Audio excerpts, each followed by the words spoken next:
안녕하세요. 이번에는 input 함수에 대해서 알아보도록 하겠습니다. input 함수는 키보드로 텍스트를 입력하고 엔터를 누를 때까지 기다려서 입력을 받는 동작을 하는 함수입니다.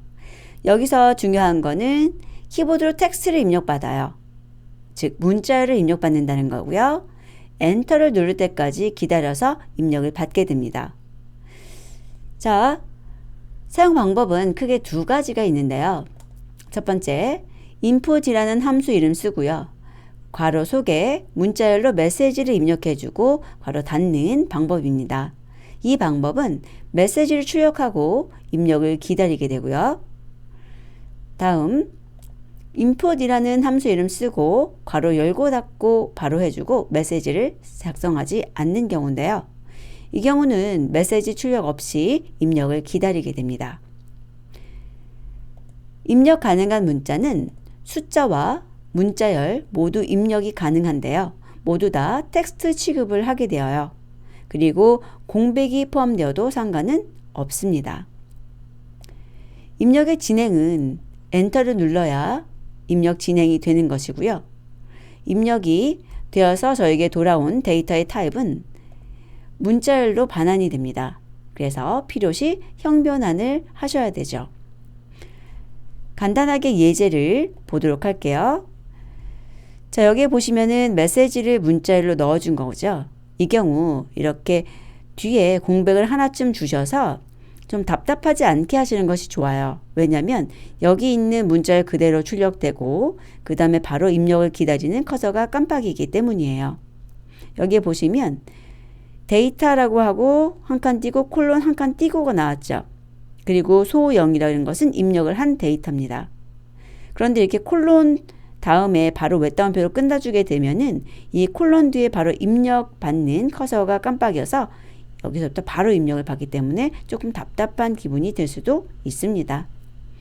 그래서 이렇게 인풋된 것은 이름에 바인딩해서 저장을 하고요. 그것을 사용하게 되는 것이죠.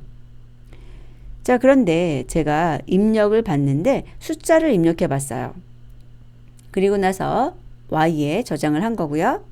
타입 y하고 y를 출력해 보면 문자열인 것을 확인할 수 있습니다. 그래서 이 경우는 숫자로 사용하고 싶다면 int로 바꿔서 저장을 해 주셔야 되죠. 자, 그러면 간단하게 input 함수 사용을 해 볼게요. 자, a는 input 이라고 한 다음에 prompt라는 것이 이제 출력할 메시지예요. 그래서 데이터 콜론 해주게 되고 입력을 해라 라고 했을 때 제가 소0 이라고 입력을 하면 print a 했을 때 소0이라고 출력이 됩니다. 자, 그리고 이번에는 그냥 인풋을 해 볼게요. 그리고 100이라고 입력을 해 볼까요? 그리고 print type b라고 하게 되면 문자열이라고 출력되는 것을 보실 수가 있어요. 이때 b에 대해서 더하기 10을 하게 되면 오류가 발생하겠죠. 오류 보게 되면은 앞에 있는 것이 문자열이기 때문에 이 더하기를 산술적인 덧셈이 아니라 결합, 문자열 결합으로 보는 거예요. 그래서 인티저하고는 결합할 수 없습니다 라고 나오죠. 그래서 이 b에 대해서 int로 바꿔주셔야 되는데 입력 받으면서 바로 바꾸셔도 되고 이렇게 b를 int로 바꾸어서 다시 b에다가 바인딩 하셔도 돼요. 항상 연산이 이 이퀄 기호의 오른쪽이 먼저 되고 그 결과를 b에 다시 바인딩 한다는 거 기억해 주시면 되고요. 그러면 타입 b 했을 때 출력되는 것이 int인 것을 알 수 있습니다. 그리고 바로 이런 식으로 int, input 이렇게 입력을 받으셔도 돼요. 그러면 저희가 1, 2, 3이라고 입력했을 때 이 1, 2, 3이 처음에 문자열로 입력이 되었다가 정수로 바뀌어서 C에는 int가 바인딩 되는 거죠.